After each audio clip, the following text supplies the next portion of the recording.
ৰাতিপুৱা বাৰীত কাম কৰি থাকোঁতে কেতিয়ানো 10 বাজি গ'ল গমেই নাপালোঁ।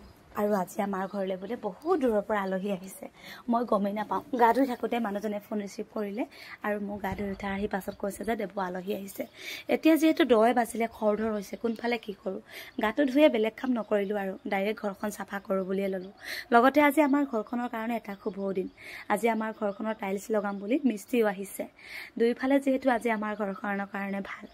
আৰু এতিয়া প্ৰথমতে চোফাযোৰা ঠিক কৰি লওঁ বুলি ভাবিছোঁ। লগতে যিমান চকে কাৰণে যিমান লেতেৰা বা ঠিক ঠাক হৈ থকা নাই গোটেইখিনি ঠিক কৰি লওঁ। ঘৰখনটো সদায় চাফা কৰি থকা হয়ে, কিন্তু সৰু ল'ৰা থকা ঘৰ যিমান ফিটফাট কৰি বস্তুবোৰ পাৰি ৰাখিলেও ল'ৰাই যিহেতু উলট পালত লগাইহে দিয়ে।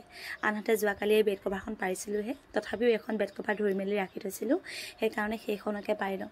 হয়তো আলহী ইমান দূৰৰ পৰা আহিছে, আহি তেওঁলোকৰ অকণমান ভাগৰো লাগিব পাৰে বা তেওঁলোকে অকণমান সময় বিচনাত জিৰাবও পাৰে, সেইকাৰণে ধুই মেলি থোৱা চাফা বিচনা চাদৰখনে পাৰি মেলি লৈছোঁ।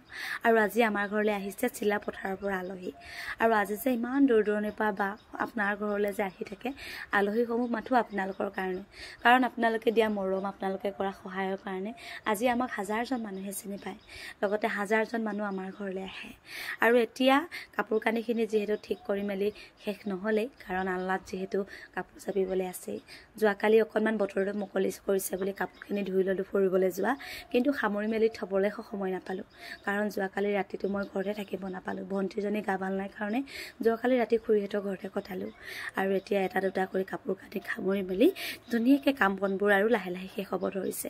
পুৱা ভাগত মানুহজনে ঘৰখন সাৰিছিলোঁ বুলি কৈছে, তথাপিও এতিয়া ঘৰখন মচাৰ আগতে ভাবিলোঁ ঘৰখন সাৰি লওঁ। আনহাতে বিচনা এখন সামৰি থৈছোঁ, সেই বিচনাখনৰ যিবিলাক পাৰ্লিং আছে সেইবিলাক চব বিচনাৰ তলতে ভৰাই থৈছোঁ।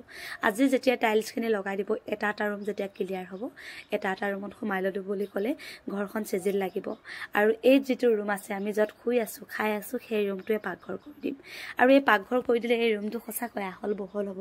বহুজন আলহী আহি আমাৰ ঘৰখনত ধুনীয়াকৈ বহি মেলি খাব পাৰিব। আৰু চাওকচোন, মই যিহেতু একদম ঘৰ মোচা নিচিনা মচি থাকোঁ আগতে কাপোৰ এখন বাল্টিত ভৰাই কিনে, সেইকাৰণে মানুহজনে মোক থিয় হৈ মচিব পৰাকৈ এনেকুৱা এডাল আনি দিলে। আৰু এই ঘৰ মোচাডালে এতিয়া মোৰ কাৰণে বহু সুবিধা হ'ল, কিয়নো এইডালৰ পৰা এতিয়া মই একদম ধুনীয়াকৈ এতিয়া ঘৰৰ কাম কাজবোৰ কৰিব পাৰোঁ, কঁকালটো বিষ নহয়। আৰু এতিয়া ধুনীয়াকৈ চাফ চিকুণ কৰি দুবাৰমান ঘৰখন মুচি ল'লোঁ। এবাৰ যিহেতু লেতেৰাখিনি মুচি লোৱাৰ পিছত দুবাৰ মুচি ঘৰখন চাফা হ'ল। আনহাতে চকীখিনি অকণমান বগা বগা হৈ গৈছিলে, এই চকীখিনি ভৰাই থৈছিলোঁ যিহেতু ব্যৱহাৰ কৰা নাছিলোঁ বুলি। আৰু আলহী আহি যিহেতু আজি ভাত খাবহি, সেইকাৰণে চকীও ধুই ল'লোঁ। আৰু এতিয়া মই ঘৰ দুৱাৰ মচি মেলি চাৰিওফালে ঘৰখন চিজিল কৰি ল'লোঁ। এতিয়া ভাল লাগিছেনে?